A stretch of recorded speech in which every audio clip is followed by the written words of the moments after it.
अपने आप को एक लीडर के तौर पर कंसीडर करता है, लेकिन अभी कुछ ऐसी कंडीशंस बन रही हैं जिसमें क्वार्टर टू के रिजल्ट्स आप मान सकते हैं, या फिर दूसरी कंडीशंस भी हैं, टेक्निकल चार्ट भी आप देख सकते हैं। तो इन सब के बेसिस पर अभी जो एशियन पेंट के निवेशक हैं या ट्रेडर्स हैं, उनके मन में एक दिक्कत तो बनी हुई है कि आखिर एशियन पेंट को लेकर हम क्या करें, क्या अपनी पोजीशन में बने रहें, या फिर हमें इससे जो है प्रॉफिट बुक कर लेना चाहिए, या फिर जो नए निवेशक हैं या फिर नए ट्रेडर्स हैं वो स्विंग ट्रेड में बाइंग के लिए, या फिर जो निवेशक हैं वो इसको परचेज करने के लिए सोच रहे हैं। तो क्या कंडीशन है अभी, चलिए उसके बारे में देख लेते हैं।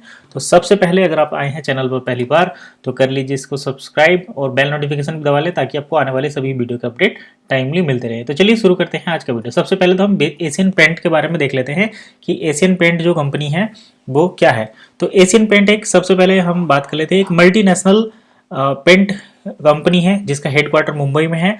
और ये क्या करते हैं, बिजनेस किस किस चीज़ के बिजनेस में है, एक तो पेंट का मैन्युफैक्चरिंग करते हैं, ठीक है, दूसरा ये करते हैं डिस्ट्रीब्यूशन करते हैं, तीसरा ये क्या करते हैं सेलिंग करते हैं, और चौथा ये क्या करते हैं इसके साथ साथ ये क्या करते हैं पेंट्स में, कोटिंग में और इससे रिलेटेड प्रोडक्ट भी, ये सारी कंपनी जो है इन सारी चीज़ों में ये इन्वॉल्व है, इन सारे बिजनेस में।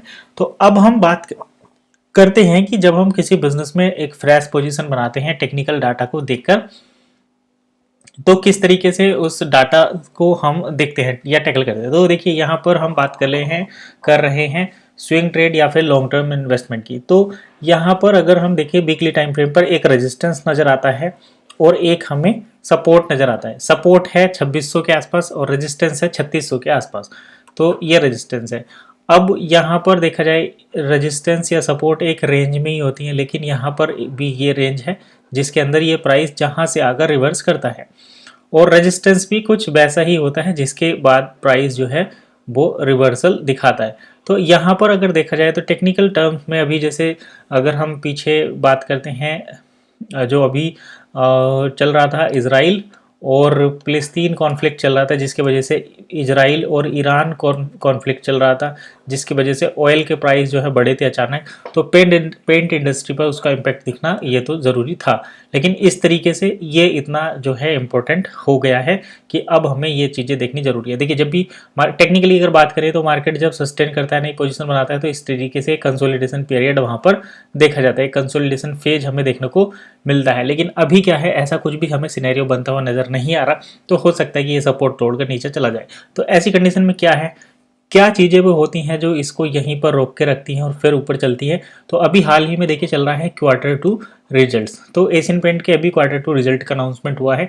तो चलिए मैं आपको सबसे पहले लेकर चलता हूँ बीएससी वेबसाइट, बीएससी की ओरिजिनल साइट पर, बॉम्बे स्टॉक एक्सचेंज, और वहाँ पर हम एशियन पेंट का जो है टेक्निकल डाटा देख लेते हैं कि क्या अभी किस तरीके के नंबर्स इनके आए हैं। ये रहा एशियन पेंट का डाटा। अगर हम इस नंबर की बात करें तो रिवेन्यू जो है यहाँ पर देखा जाए तो रिवेन्यू पिछले साल सितंबर 2023 में 30 सितंबर 2023 में जो था वो 7,315.66 करोड़ की इनका रिवेन्यू था, इनकी सेल हुई थी।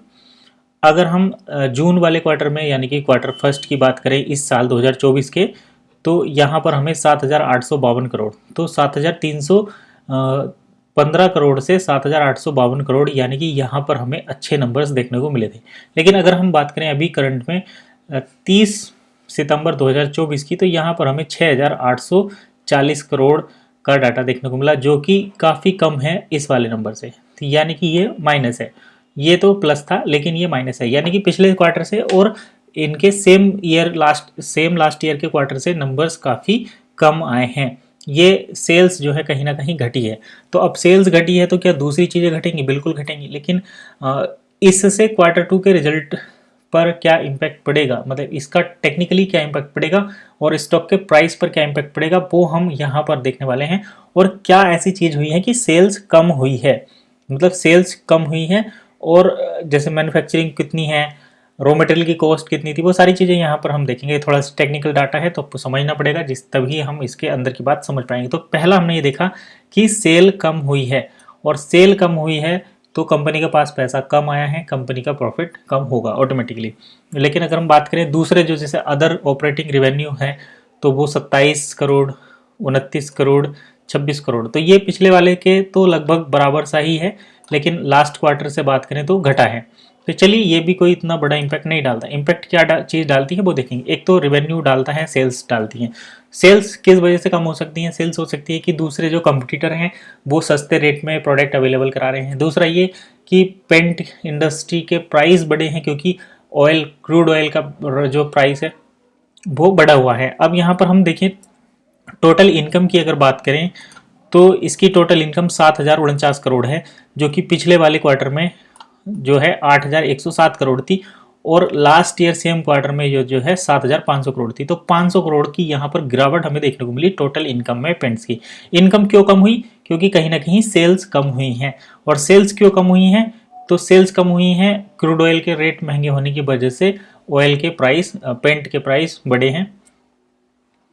अब हम एक्सपेंस की बात कर लेते हैं। तो एक्सपेंस अगर देखा जाए तो यहाँ पर 5,952 करोड़ एक्सपेंस लगभग पिछले क्वार्टर में 963 करोड़ था, ये 952 करोड़ हुआ है। तो एक्सपेंस जो है उतना ही है, मतलब इनका प्रोडक्शन, इनकी मैन्युफैक्चरिंग वो सब उतनी ही है, लेकिन यहाँ पर कहीं ना कहीं देखा जाए तो केवल इनकम घटी है। तो लागत उतनी लगी हुई है, इनकम घटी है क्योंकि सेल्स कम हुई है। अब सेल्स कम हुई है तो क्या इनके पास जो एडिशनल मैन्युफैक्चर्ड मटेरियल है वो बचा हुआ है? तो वो है, वो देखिए टोटल इनकम में इसमें आ जाता है सी सेक्शन। अगर हम देखें यहाँ पर changes in inventories of finished goods, stock in trade and work in progress. तो ये जो सारी चीज़ें हैं वो जो इनका मैन्युफैक्चरिंग हो रही है या फिर इनके पास बनी हुई यूनिट है वो 371.64 करोड़ है, जो कि पिछले क्वार्टर में इनके पास केवल 167.60 थी। तो अगर इस हिसाब से देखा जाए तो अभी इनके पास लगभग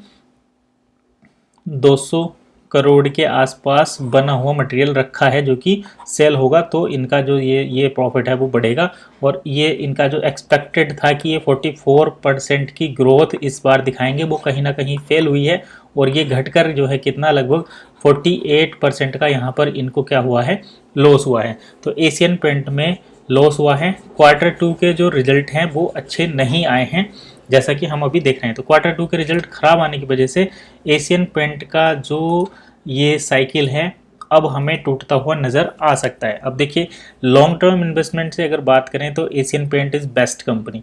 इसको हम HDFC फैक्टर भी बोलते हैं। HDFC मतलब जो अपने फील्ड की सबसे टॉप कंपनी रहती है उसको HDFC फैक्टर के अंदर इंक्लूड किया जाता है। तो एशियन पेंट टॉप कंपनी है, लॉन्ग टर्म इन्वेस्टमेंट के हिसाब से वेल एंड गुड है। लेकिन अगर हम यहाँ पर देखा जाए करंट में, तो क्वार्टर 2 के रिजल्ट इतने अच्छे ना आने की वजह से यहाँ पर हमें ये इतनी बड़ी गिरावट देखने को मिली। अब ये गिरावट फर्दर भी बरकरार रहती है कि ये आने वाले टाइम में देखा जाएगा। फिलहाल हम यहाँ पर डिस्क्लेमर देते थे कि हम कोई भी रिकमेंडेशन या इन्वेस्टमेंट की एडवाइजरी नहीं दे रहे, सारा कुछ एजुकेशन पर्पज से है। और क्वार्टर 2 रिजल्ट खराब आने के बाद एक गुड बिजनेस, जो अच्छा बिजनेस कर रही है उस कंपनी के टेक्निकल पर क्या इम्पैक्ट पड़ता है ये अब देखने वाली बात है। तो चलिए फिलहाल तो हम वीडियो को यहीं पर एंड अप करते हैं, वाइंड अप करते हैं, और मिलते हैं नेक्स्ट वीडियो में नई इन्फॉर्मेशन के साथ, और ट्रैक करेंगे इसको जो कल मंडे 11 नवंबर को कि किस तरीके से इसका स्टॉक जो है बिहेव करेगा। तो चलिए फिलहाल इतना ही, मिलते हैं नेक्स्ट वीडियो में, तब तक के लिए keep watching, have a great day.